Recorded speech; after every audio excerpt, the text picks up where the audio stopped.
All right, we're here in Los Angeles with Mr. Bon Harris.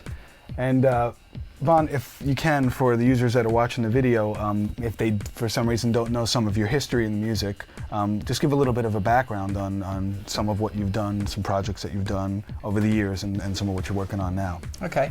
Well, I'm a founder member of the band Nitzer Ebb. We started that many moons ago in England, and that took us a good way around the world on tours and so on and so forth for more than a decade.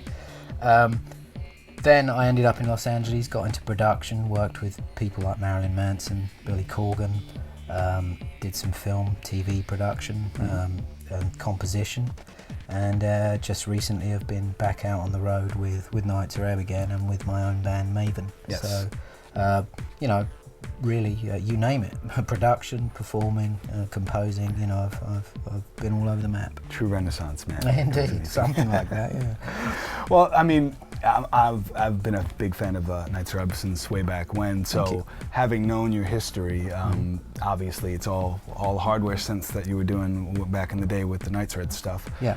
What was it first that kind of drew you to Reason? Where did you kind of first say, well, you know, that might be a piece of software?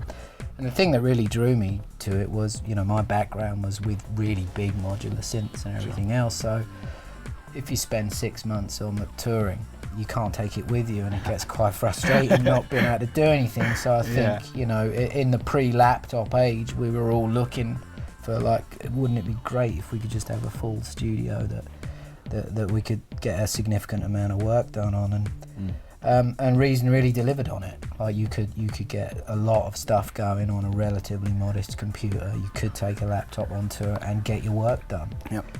Plus the fact that it was really savvy, you know, coming from a modular world, the fact you could flip the rack around, patch between things, the semi-modular stuff, I mean, that was kind of a dream come true, really. So you've been on since then, is it since 1.0 that you've been using Reason? Pretty much, yeah. Wow, so one of the early adopters, very cool.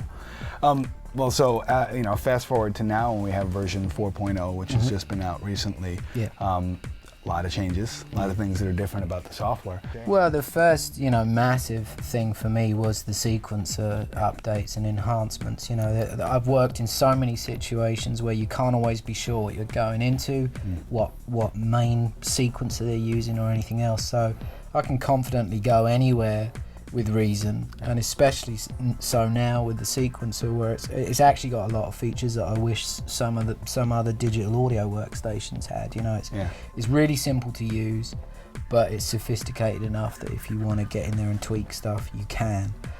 So that was the first real big thing for me. The second one was Thor, obviously. Yeah, you know, of course. It's like, I don't think I've really sort of exhausted all the possibilities of the Subtractor, and certainly not the Maelstrom, but there are certain things about Thor that are just very quick to do.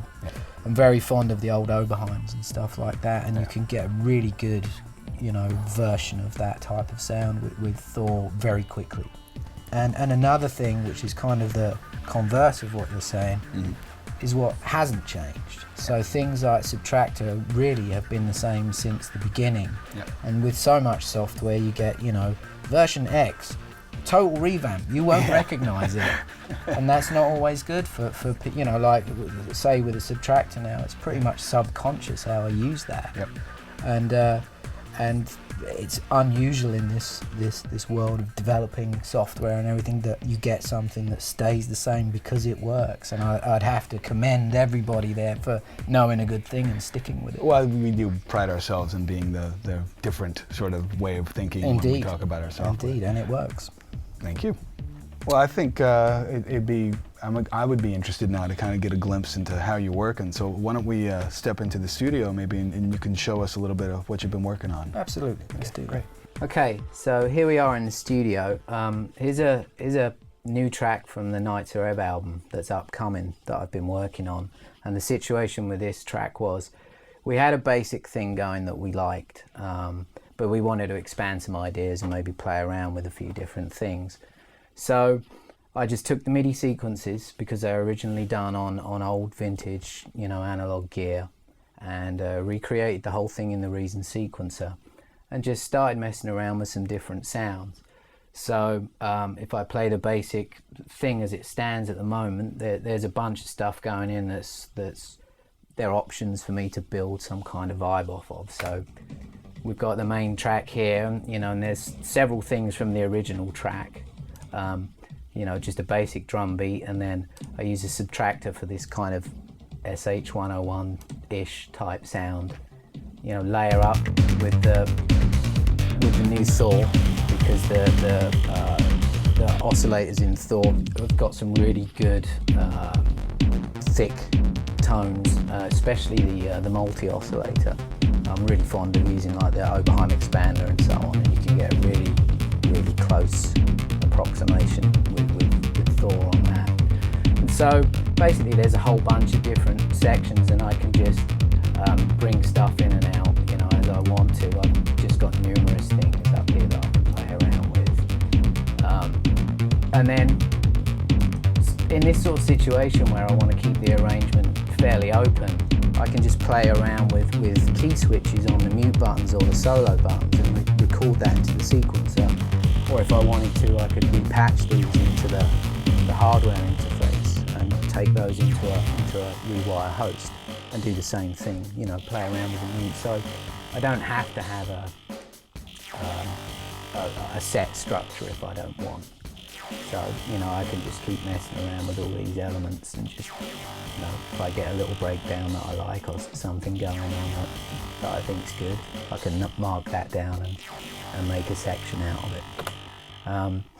So, you know, that's kind of a less structured, more free and easy way of approaching it.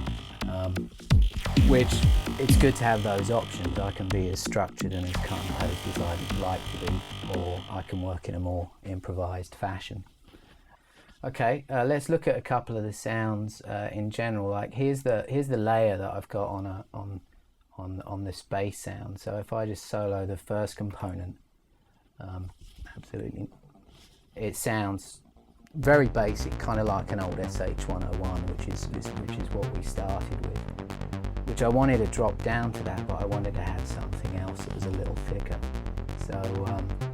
So I layered it up with another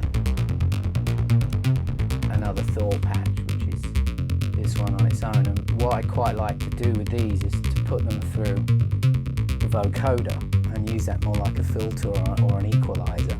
So I can play around with the shift value, you know, and maybe I'll get something that I like. Or if I like the fact that this is moving around like this, fairly animated, then I can just, you know, right click and hold shift and create something like a subtractor. And if I hold shift, it's not going to patch it, which I don't want. Then I can take the output of the LFO and feed it into the shift on the vocoder here. And oops.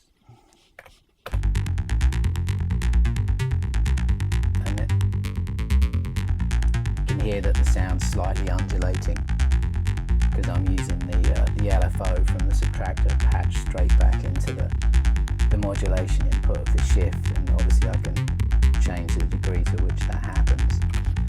So that's another real benefit of using Reason like this is that you know, if I suddenly get an idea, it's really no hassle at all to just pull up another instrument and use all of it, some of it. You know, in this case I'm just using the LFO from this subtractor to add something, and it's not daunting at all. You know, it's not like it's a big process to do it. So, Bon, thank you again you. for spending some time with us today and showing us a little glimpse into how you're working, and also sharing the track on some stuff that you're doing. And I know myself, I can't wait to hear the material. Great. It's going to be on the new album. Thank you. And we'll look forward to hearing some more great things from you in the future. All right. Thank you. Thank you.